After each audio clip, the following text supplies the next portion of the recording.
खुलुमबाय बे समाव बडलेण्ड इंखं टेलिभिजननि स्टुडिय'आव आं मिथिका नार्जारि दिनै फुंबिलिनि गाहाय रादाबफ्राव दङ। बागानपारा दखरा एबसुआ गुनगोनां फरायसाफोरखौ बरायदों। गुवाहाटीआव बासजों सौख्लायजानानै सासे फरायसुलिनि जिउ खहा आरो सासे गोब्राब जोखोम।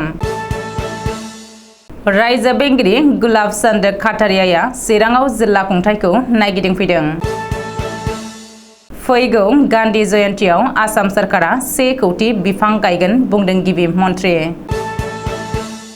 132टी डुरान्ड काप टुर्नामेन्टआ शिलं आरो क'क्राझाराव जागोन। 6 थाखोआव असमिया आरो बर' रावजों सानखान्थि आरो बिगियान आयदाखौ फरायनो मोननांगौ होननानै आसुनि धर्ना।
दानिया फैदोनि आबुं रादाबाव।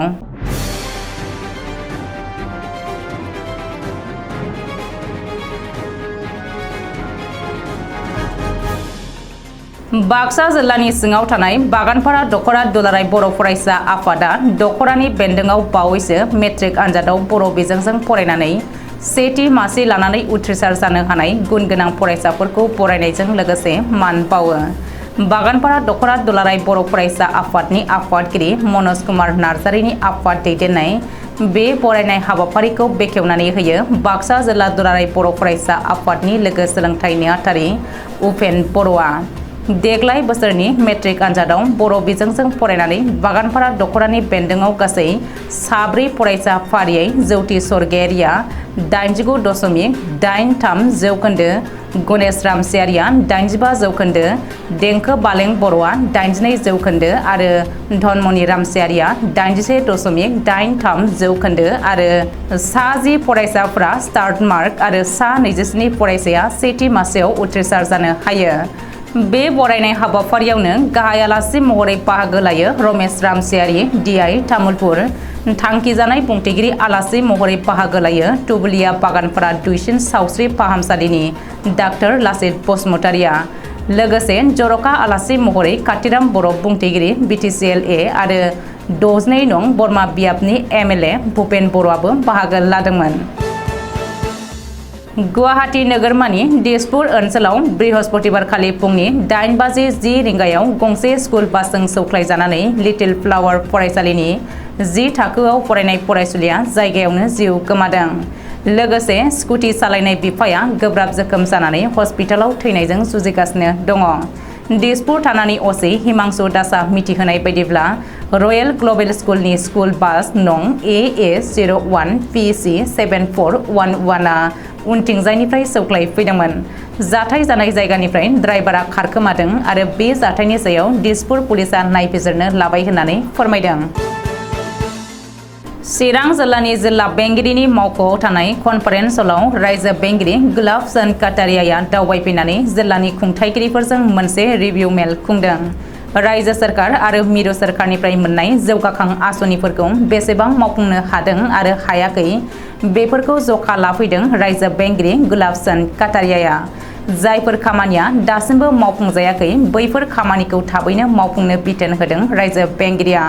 बे रिभिउ एबा जखा सुनाय मेलाव चिरांनि जिल्ला बेंगिरि बेजया भास्कर रेड्डी, चिरांनि SP प्रान्जित बरा, 152 BN CRPF नि कमान्डेन्ट ओम प्रकाश टकास, बिजनेनि एसडिअ अभिषेक जैन सिडली बेंटल आरो बिजनेनि सार्कल अफिसारफोर आरो लोब्बायारि गोबां मावख'गिरिफ्रा बे मेलाव बाहागो लादोंमोन। कामरुप जिल्लानि सानदुबियाव आसाम सोरखारनि आबहावा आरो हाग्रा बिफाना बानजायनाय अमृत प्लान्टेशन हाबाफारियाव बाहागो लानानै आसामनि गिबि मन्थ्रि डक्टर हिमन्त बिश्व शर्माया बुंदों दि फैगौ गान्धी जयन्ती एबा 2 अक्ट'बराव आसाम सोरखारनि आबहावा आरो हाग्रा बिफाना गासै 1 कौटि बिफां फुलि गायगोन। आथिखालनि ग्लबेल वार्मिंजों जुजिनो थाखाय गोबां बिफां गायनांगौआ जोबोद गोनांथि फैबाय। बेनिखायनो आसाम सोरखारनि आबहावा आरो हाग्रा बिफाना बे खामानिखौ मावफुंहोनो आखायाव थांखि लादों होननानै फोरमायदों। मख'नो गोनांदि बृहस्पतिबारखालि बे बिफां फुलि गायनाय हाबाफारियाव आसामनि रायजो बेंगिरि गुलाब चन्द काटारियानि नुजाथिनायाव आसामनि गिबि मन्थ्रि, आसाम आयेन आफादनि बुंथिगिरि, आसाम आयेन आफादनि डेपुटि स्पिकार, आसामनि गासै मन्थ्रिफोर, आसाम आयेन आफादनि हेंथा दोलो दैदेनगिरि, आसामनि गासैबो एमपिफोर, आसामनि गासैबो एमएलएफोर, राभा हासं अट'नमास काउन्सिलनि सिइएम, राभा हासं अट'नमास काउन्सिलनि गासैबो मावफुं सोद्रोमा, सिनियर गभर्नमेन्ट अफिसारफोर, जायगानि रायजो राजाफोर आरो जायगानि फरायसाफोरा बयबो बाहागो लादोंमोन। इन्डियान आर्मिजों बानजायजानाय 132थि डुरान्ड फुटबल काप टुर्नामेन्टआ देग्लाय सानजा रायजोनि मेघालयनि राजथावनि शिलं आरो बड'लेण्डनि राजथावनि क'क्राझाराव जागोन। गासै भारतनिनो फुटबल एफसि हानजाया बे डुरान्ड काप टुर्नामेन्टआव बाहागो लागोन। फैगौ 3 आगस्त 2023 निफ्राय जागायजेननानै 3 सेप्तेम्बर 2023 सिम जागोन बे डुरान्ड काप टुर्नामेन्टआ। इन्डियान आर्मिनि सानजा कामान्डनि कामान्डिं अफिसार लेफ्टिनेन्ट जेनेरेल आर.पि. कलिताया बे खौरांखौ होदों। मख'नो गोनांदि 1888 मायथाइयाव हिमाचल प्रदेशनि सिमलायाव बे डुरान्ड काप टुर्नामेन्टखौ गेलेजेनदोंमोन। आथिखालाव बे डुरान्ड काप टुर्नामेन्टआ मुलुगनि 3थि आरो एसियानि गिबिसिन फुटबल काप टुर्नामेन्ट। आथिखालाव भारत सोरखारनि गोदान सोलोंथाइ खान्थि बायदियै आसाम सोरखारनि सोलोंथाइ बिफाना आसामनि भार्नाकुलार राव असमिया आरो बर' रावनि सोलाय थाखो 2आव इंराजि रावजों सानखान्थि आरो बिगियान आयदाखौ फरायहोनो नाजानायनि हेंथायै आसु एबा दुलाराय आसाम फरायसा आफादा गुवाहाटीआव धरना होदों। मख'नो गोनांदि बर' रावजों लोगोसे आसामनि असमिया रावाबो बे गोदान सोलोंथाइ खान्थि बायदियै थाखो 2निफ्राय फरायसालिफोरा सानखान्थि आरो बिगियान आयदाखौ फरायनो मोननाय नङा आरो बे मोननै आयदाखौ फरायसाफ्रा इंराजि रावजोंसो फरायनांसिगोन। बेनिखायनो आसुआबो गिखांनाय मोनदों आरो सोरखारखौ नारसिननो धरना होदों। दिनै फुंबिलिनि रादाबा एसेनोसै। गोजोन्थों।